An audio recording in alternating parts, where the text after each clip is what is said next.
just correct me if I say it, but Amy came up to me and said that she asked me to speak a little bit more about what I mentioned about this guy on the radio program that said that the worst part of his childhood, or what he wishes, was that people wouldn't try to make him normal.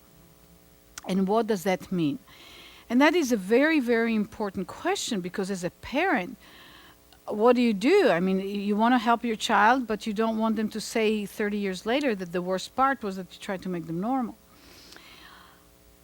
And I'll tell you, Amy, what the answer for that is not trying to make them normal. I don't try to make anybody normal. I wouldn't know how to be normal.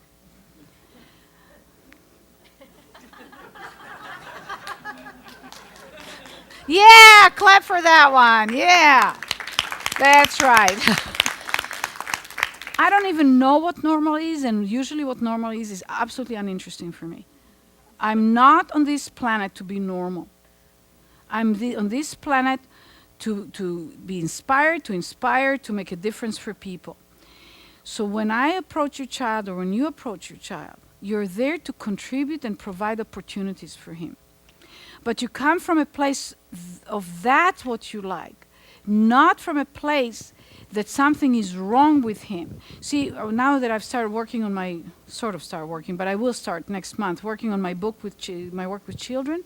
The one thing that keeps coming up, and I have to remember to write it in probably the very first sentence. Email that to me, please. When I work with a special needs child, I never see anything wrong with the child. Ever. I see the child. If somebody's able to type it as I'm talking, I really appreciate it. I see the child. I see the best I can, where they are, who they are, what they're doing, what they're not doing. But I never experience anything to be wrong. I never experience anything to be wrong. Then, everything I see, they can't do this, they do that. When you talk to them, they go to San Francisco. When you do this, they jump over to Eureka. I say, oh, that's an opportunity that they could have other possibilities. And you have seen me now work with your boy numerous times, and you see, on the whole, how empowered he is each time.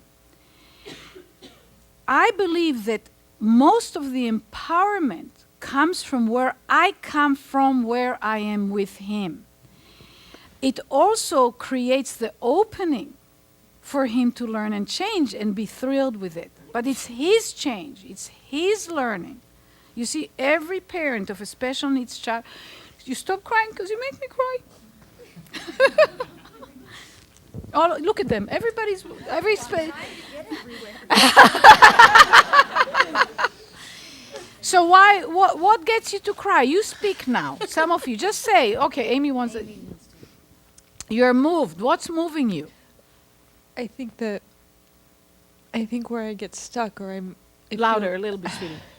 Or put the volume up, make it easier for her. Thank you. Where it's a little squishy, or I have a hard time understanding, is I feel that implied in the trying to make me normal is trying to fix me. And where is that line then? I mean, what I want for my son is for him to be able to be as independent as possible at every Absolutely. stage. And I want to accept where he is and who he is, too. Okay, I have something that came to me that I want to say about it, but I want the other crying people here to talk. Only if you cry, you're allowed to talk. Here. Okay. I think for me,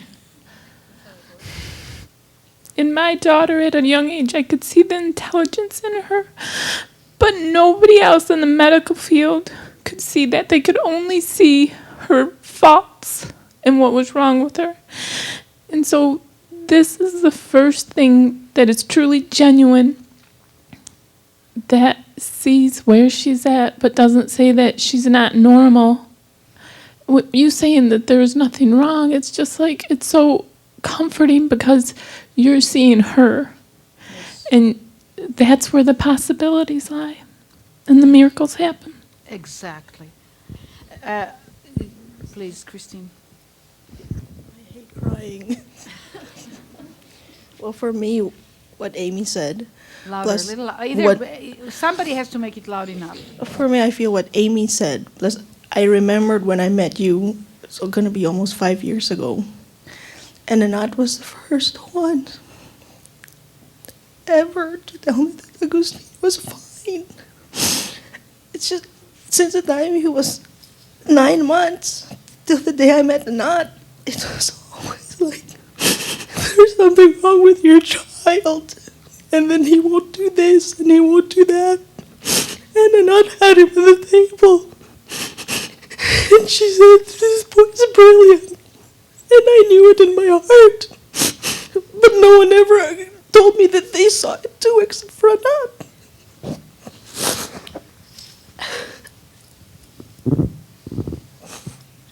Karina? Karina, do you want to speak? Yes, yes, it's good for you. I say.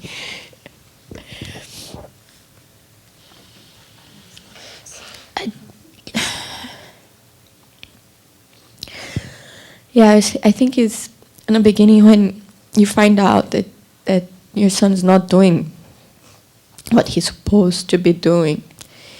Your life just goes and there's, and you figure out that even being open-minded and all that, you were inside of that box of perfection, like you expect to be everything the same way. So when the change comes, your whole world change and everything, you see change. Because like when Theo came, and he's so beautiful, he's such an incredible human being. And I learned to look at him in a certain way. And it's hard when you go out and people look at him differently and you feel that. It's really hard. And kind of like observe in a certain way, Now I'm tough on that, but before it would hurt me so bad.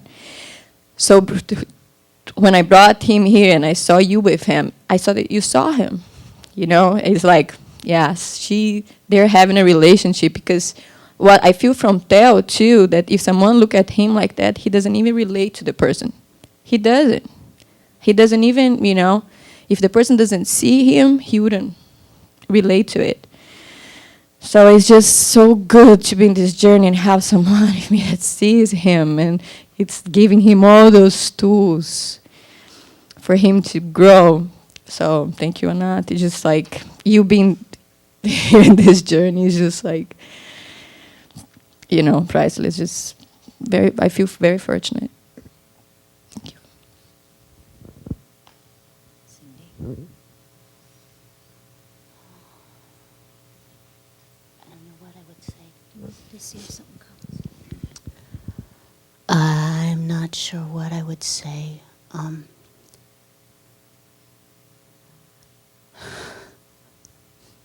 This gives life.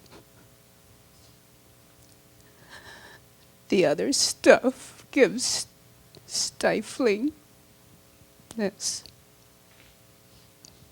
This gives possibility. The other stuff gives limitation.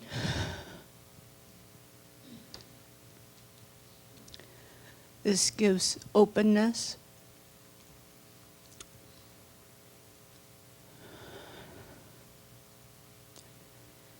And it gives a way for us to trust ourselves and be with Gabriela.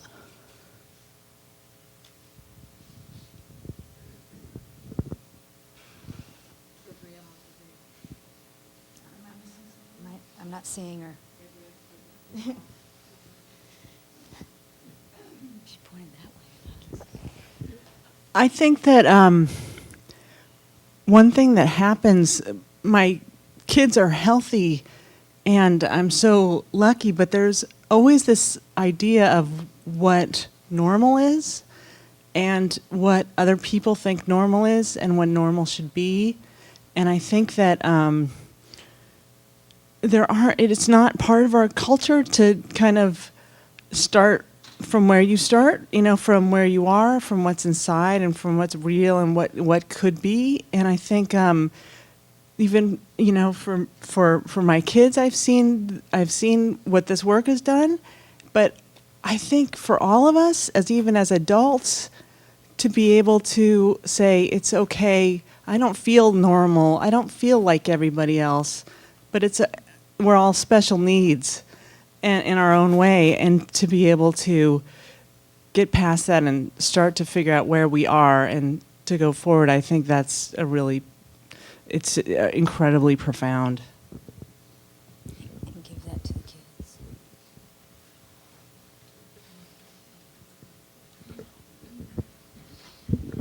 Daddy's point of view. Thanks for all crying. Over there, can you get him? I think it's going to be easier for JR to get a head on. He just has to run around. Well, sure.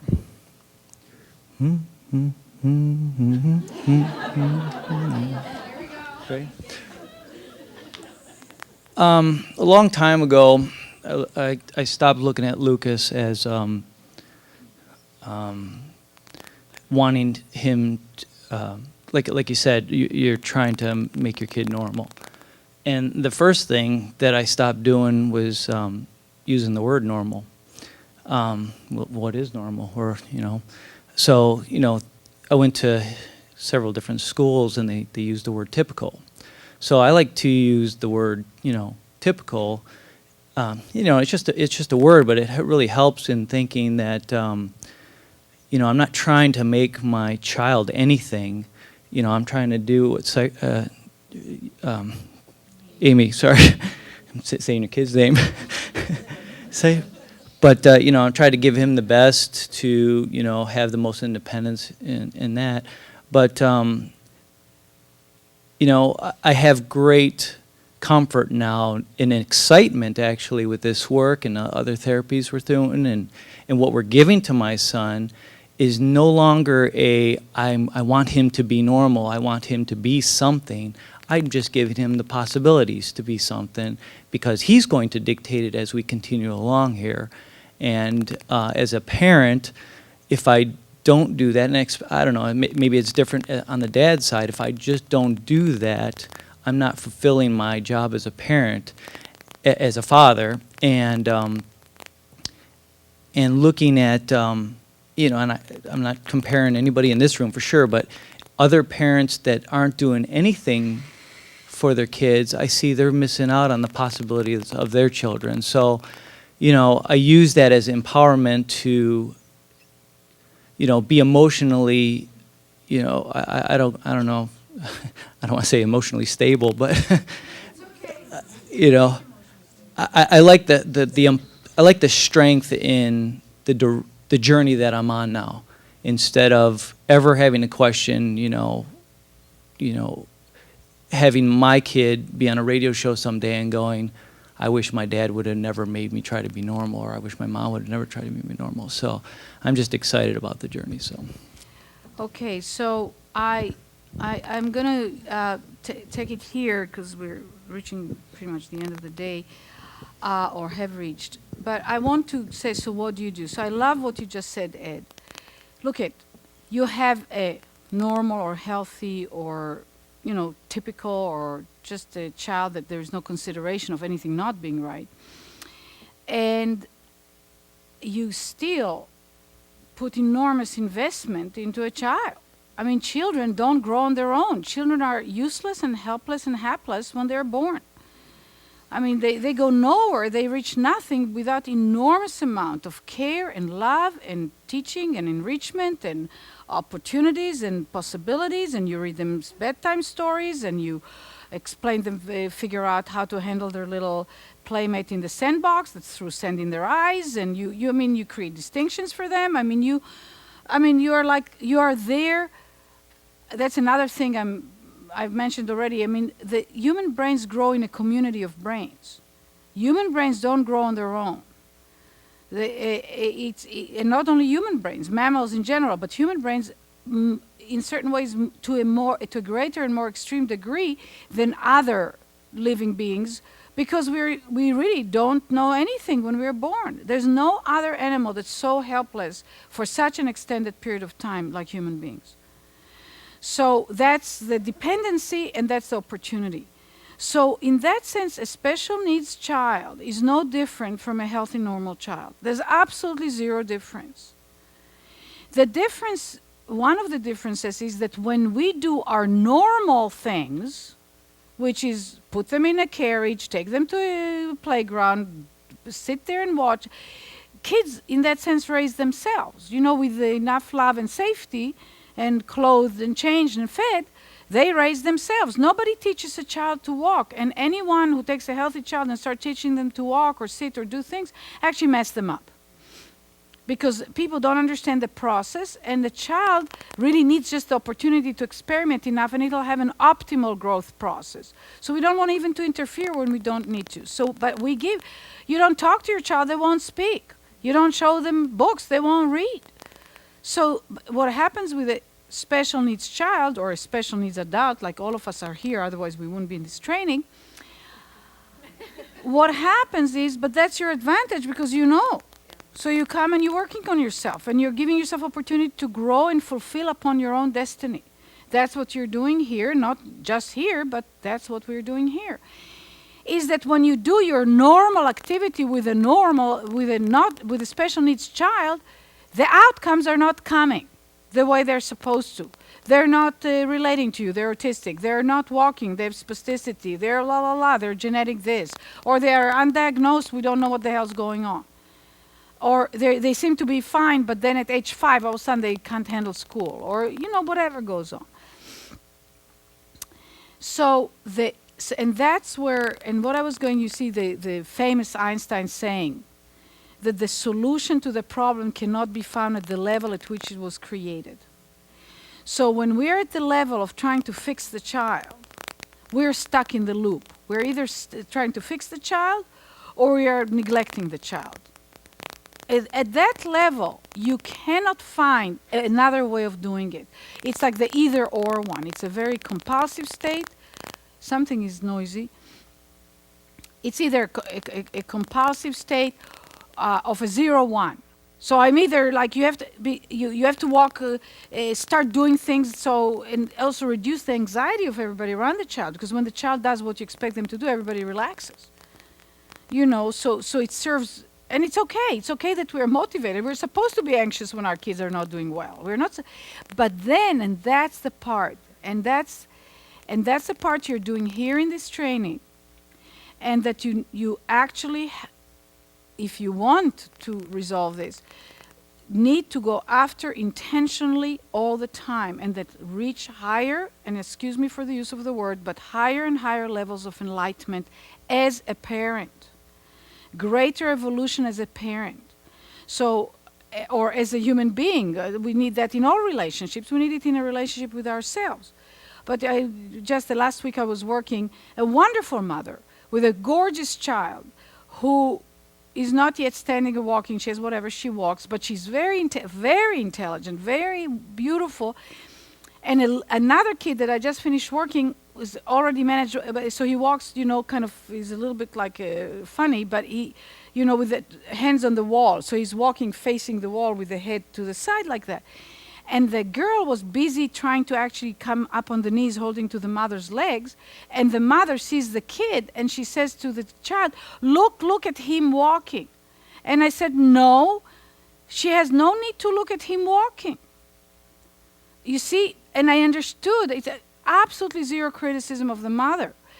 But I knew where she came from. She was hoping if she'll see him walking, she'll figure it out. If she could, she would. So what comes in there, and I'm giving you just one little nugget, and now our kids don't need perfection. If we raised our kids perfectly, they wouldn't know how to live in this world, because we're living in a really messed up world. And if I had one client that had as close to a perfect childhood as I ever known, and she couldn't manage the world. Her mother loved her in an incredible way. The father and mother had incredible, I'm telling you the truth. They had lots of money. I mean, they had this amazing life, and then she grew up, and then she had to live. So she isolated herself. And she just stayed with her brothers and sisters. You know, she just stayed in that cocoon. So mess up with your kids from time to time. It's good for them. And let them complain about it later. But the thing is, I want that mother, and she got it. She got it, and we talked about it. She came in for a lesson after that. She got it that, who am I doing this now for? Am I doing it for me? Or am I doing it for my child? Now, sometimes you'll say, I'm doing it for me, and darn that kid, I'm going to continue. Because you also matter. As long as you don't harm your child, as long as you're not, you know, violent or abusive. It's okay to do things for yourself. Hello? Not to mention that you need to do well enough to keep taking care of that, you know, those little things that we're supposed to love all the time. So, and we do. We really love them, but it's challenging. So we need to take care of ourselves also. But you ask yourself, who am I doing it for and what for? And you have enough room inside yourself to back off when it doesn't serve a real good purpose. So if I'm going to yank that little thing at 10 months old, and I'm going to put that sitting, and I'm going to put it sitting, and I'm going to put it sitting, hoping it'll stick somehow, then who am I doing it for? Certainly not for the kid. If you stop for 1 minute and you give yourself permission to feel, to connect to the child, to see, to experience it from the point of view of the child, not from the point of view looking into them being 18 or 20 years old, you won't do it. You will stop on the spot. You will look for another way. But you don't stop to looking for ways to have them have that option if possible. That's how I do it. So you already have it. So you and I loved what all of you said, because this is, I see the child. I really see the child. And I don't know if I can help the child. Every one of you who's worked with us or with me have heard, I said, I cannot make any promises. There's no way, I don't know. Just like you don't know, like nobody knows. But I don't say what's not possible. I might say what I don't know to do. I say, I don't know, let's go for it. And the only thing I look for is to perceive that a difference has occurred. This is it, done. That's all I look for. If a difference can occur, then the next difference can occur. And if the next difference can occur, then the third difference can occur. And that is how you grew up. This is how I grew up. This is how the normal people grow up. And this is how the special needs children will grow up. Because let me tell you, when a special needs child or a special needs adult or a normal adult, which is always very sad, normal adults are sad people. So when you go to do something for anyone, it's always the next difference. Today, when you did the lesson, did you know that you would feel the way you would or change the way you move the way you did? There's no way you could know it. Nobody knows it because it's not here yet. But we know the process. Does that help you, Amy? That empowers you, that empowers your child.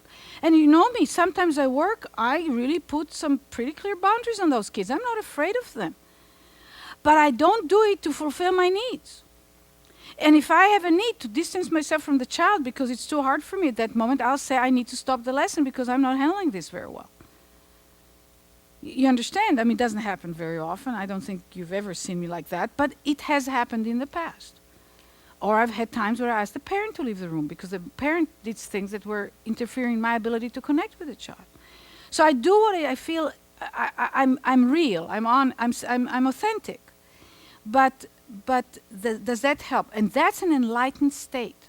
The state in which you can observe yourself and have choices and have some guidance to what to choose. You have a purpose, you have an intent. I have a full intent for kids to stand, to run, to jump, to do everything. But before that intent, or a bigger intent, is for the child to feel whole and to have the fullest life they can have.